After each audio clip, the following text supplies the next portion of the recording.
Hey everyone, Graham from Loudwire here, and it's Wikipedia Fact or Fiction time with the one and only Shavo Odadjian from System of a Down, and of course the new group North Kingsley. There's going to be a new 3-song EP released every few months from these guys, and Volume 1 is out now. And Shavo, how you doing, my man? I'm good, brother. I'm good. Considering we're doing everything from home, I'm going out a little bit, but I got to stay safe. I have parents. I got, got an Oh, uncle. absolutely. So we guys got to do what we got to do, man. For sure. All right, so I went on your Wikipedia page, Systems Wikipedia page today, printed out some stuff, and you can tell me if it's real or if it's bullshit. hmm First of all, because I have to check everyone's background, and apologies if I pronounce this incorrectly. Shavarsh Odadjian, Yes. born in Yerevan, Armenian SSR, which was the Soviet Union at the time. Armenia, yeah, it was a republic of the Soviet Union back in the day because we got beat down and taken over. But our own country now. There's you know, no more Soviet Union, Yeah, thankfully. For So you must have left not long before the Soviet Union fell. Is that right? Yeah, we actually left in '79. I don't know what the exact date was when that happened. It was around that time, wasn't it? So, yeah, we left in '79, and I was 5 years old, so I remember very little. It says in Wikipedia that while attending college, you began managing Soil, which of course Darren and Serge were members of. Uh, hmm it says that you met them in a recording studio where you were recording with another band at the time. Um, Almost true. Okay. Switch recording to rehearsal. Oh, It okay. was it was one of those complexes where there's a bunch of rooms. There's like 12 rooms, I think. They were rehearsing and I was rehearsing, and then we were bonding, getting together, hanging out. When our bands weren't playing, we were hanging out. The guys that formed what we did. Yeah. Yeah. So what was your band about at the time? The band before System? It wasn't too long. I wasn't with them very long. I had there's a band called Roswell. Uh, Very cool guys. A guy named Sean and a guy named Ron. Ron's still around. I still see him. I haven't seen Sean for a while. I don't see him, but I follow. He follows me. I follow him. It's kind of cool, man. It's like these guys. I found them from the recycler. These two guys, they were cool, man. Like what they were doing. They actually opened me up to like the newer style rock. They showed me Quicksand, and I got into Tool with them. I knew Tool, but I was like, I got deep with Rage and Tool with them. I really liked them a lot. They were Stanford Prison Experiment and Failure. It was kind of that vibe. The band was that vibe. It was cool. I mean, it'd be cool now. Yeah, absolutely. All right. So Yeah. it says on Wikipedia that you have a cameo in the 1993 Big Gun video by AC/DC, standing next to Arnold Schwarzenegger as he catches a stick of dynamite. True. You have Very to, true. you have to tell me how you got on that set. I just said the story a little while ago. I don't know who I was talking to, but someone asked me, he's like, "Is that true, bro?" I'm like, "Yeah, man." So what happened was I was going to college again. It was all college time, and someone I knew worked at Kinko's, and they would make all the Xeroxes, Xerox copies and stuff like that. So I guess the production company that was doing the Big Gun video went to Kinko's and made these little passes, to give out to the fans, and just for the crowd scene.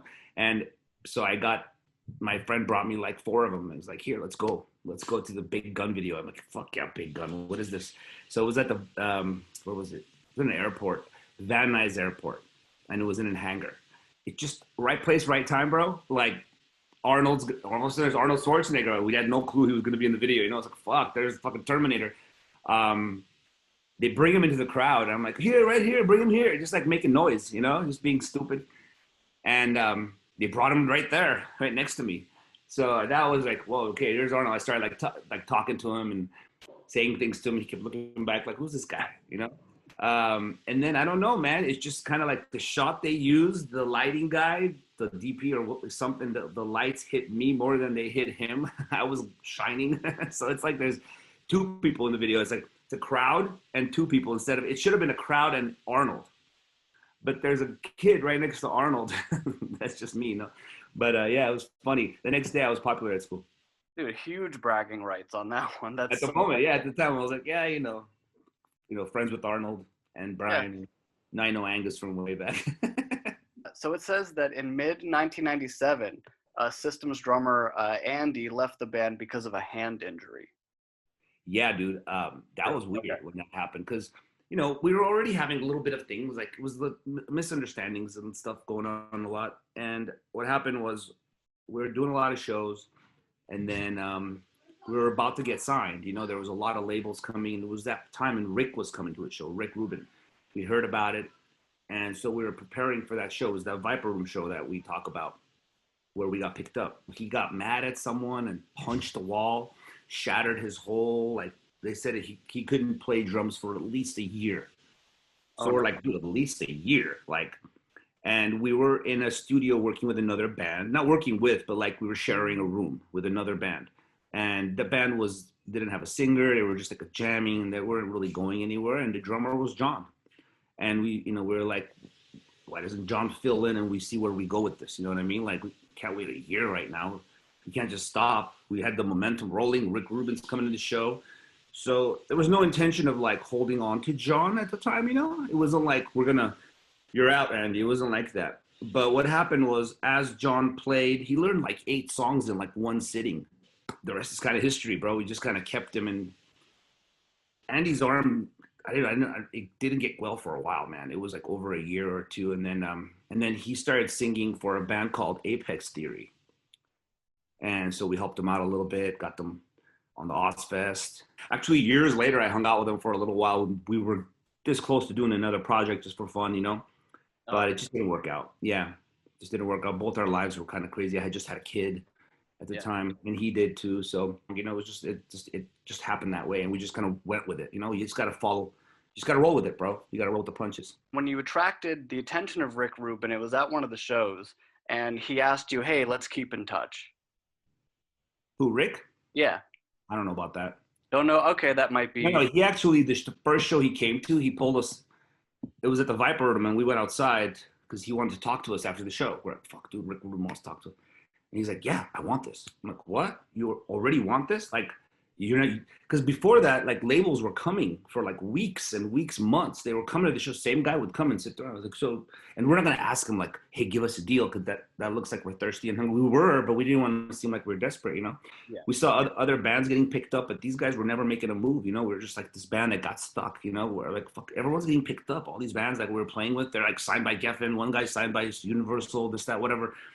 And he just goes, yeah, man, I don't need any more of this. I love what I saw. After he came to that show, all the other labels started dropping deals on us. So I was like, oh, offering here now. Well, shit, Rick's here. I guess they knew how he moved. He didn't fuck around, man. That was it. It's a minute, man. It's a moment. Yeah, life changes immediately. Yeah, dude. Immediately, yeah. It said that before the release of Toxicity, you were going to hold a free concert in Hollywood for fans as a thank you. The concert was meant for 3,500 people, but 7,000 to 10,000 showed up, and the performance was canceled by cops just before you guys took the stage, and the audience rushed the stage and smashed $30,000 worth of gear. The numbers are wrong, but okay. Yes, and it wasn't by the cops. Cops were cool. It was by the fire marshal, and I even spoke to him. I was like face to face with him. We were in Club Vinyl. There was a club. We were supposed to play in the parking lot of Club Vinyl. Okay. And we expected around 35 to 5,000 people. 10 to 15,000 people showed up. Wow. Where it was like the streets were, but you know what it was? It's like we had our boy Stryker on K-Rock going, free show if you want to go see System of a Down play in Hollywood, go. Like all day he was pumping it. Right. And people were just like, hey, we got nothing better to do on Labor Day. Let's go. It was a day off for everybody. So there were even people that were fans. They're like, free concert. Let's go. And that's how it happened. So there was just not enough cops or security to like handle 15,000 people, 12 to 15,000 people.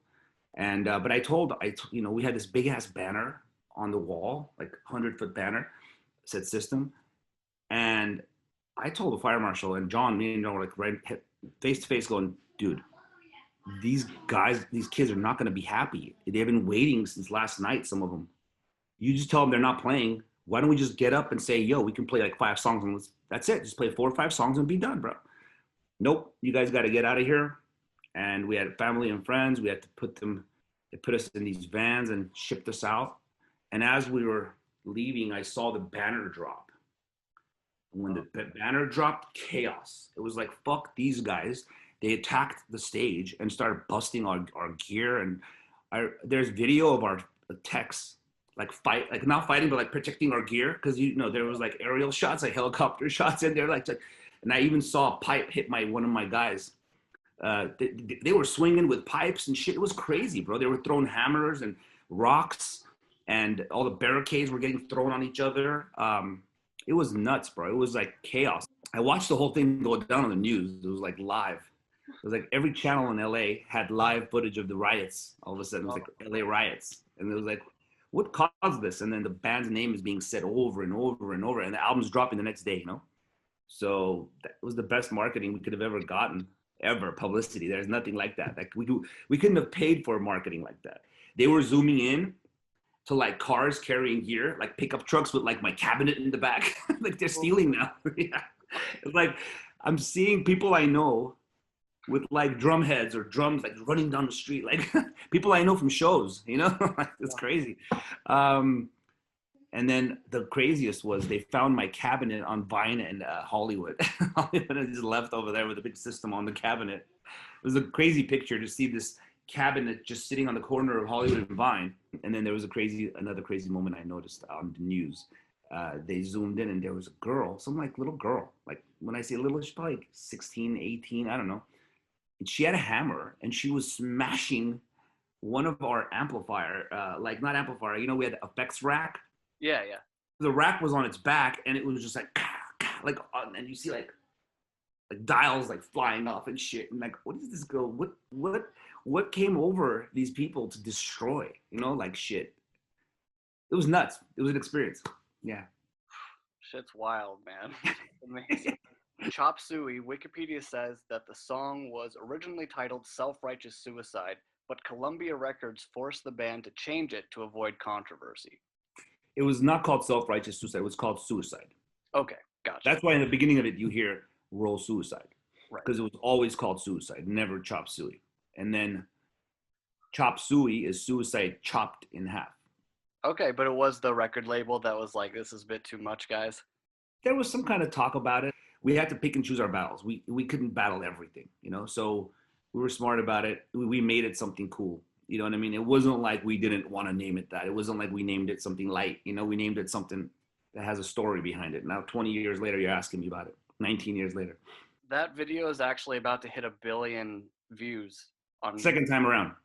Second time around? When they told us, I even had the meme. It says 1 billion. It was years ago. It was like 5 years ago, maybe. So let's talk about the concert in Armenia. It said that the concert was free, and it was your guys' first show that you ever played in the country, and that was, of course, back in 2015. Yes, it was the 100-year anniversary of the Armenian genocide, which was perpetrated by the Ottoman Empire in 1915 towards the Armenian people. Also, they hit the Greeks. They hit a lot of Christians around them. The city, Yerevan, the country. There's a lot of churches, and they told the bells tolled 100 times before we went on stage. In the whole city, you can hear like boom, boom. The whole city was quiet and there was bells ringing. And then we were walking on stage. I was in tears. It was crazy. I'm not a very religious person, but that's intense. Like there's like bells ringing and then you're walking on stage and the whole country's waiting for you. It was crazy. It was one of those experiences that's like you can't really put into words. Wow, that's amazing. And that was your birthplace too. Yeah. Weirder. I was born, the place we played, it was Town Square. It was like the center of Yerevan, which is, in Armenian, they call it Haraparak. That's the name. And I remember as a kid, I don't remember much, but I do have little snippets of memory about little things going on. And I remember they had these fountains and they would put music. And it was like Bellagio, Bellagio at the Vegas, they had it there back then. And it's still going on, but they play system music now sometimes. So it's crazy. Yeah. And then you see the fountains go off with the lights and stuff to system. But I remember before it was classical music. And we used to, it was one of those things that whenever we went there, we'd watch that, as a kid, I remember that. I wish you guys got the live edit and we weren't able to re-edit it. I had every camera angle, and I was re-editing the whole thing myself, but it just never went out to the public. Because I know who to pan to at the right time. There was a lot of times where you couldn't see a certain thing going on that was really cool on stage because it was live edit, so I didn't know what to do because it streamed across the world, right? So that stream went on to be the video that everybody sees. I really wanted to make the band edit, and because I do all the videos and stuff, I edit all that stuff. Yeah. So I was gonna do this one too. It was gonna take me a while, and I was gonna put in the hours, man. But it just never went. This one never went through. 'Cause if you see it through our eyes, it's a lot more interesting. But it is what it is. It's there. Maybe one day we'll do a re-edit. Yeah, maybe for the 10th anniversary or something like that. Might be cool. Might be real cool. Good idea.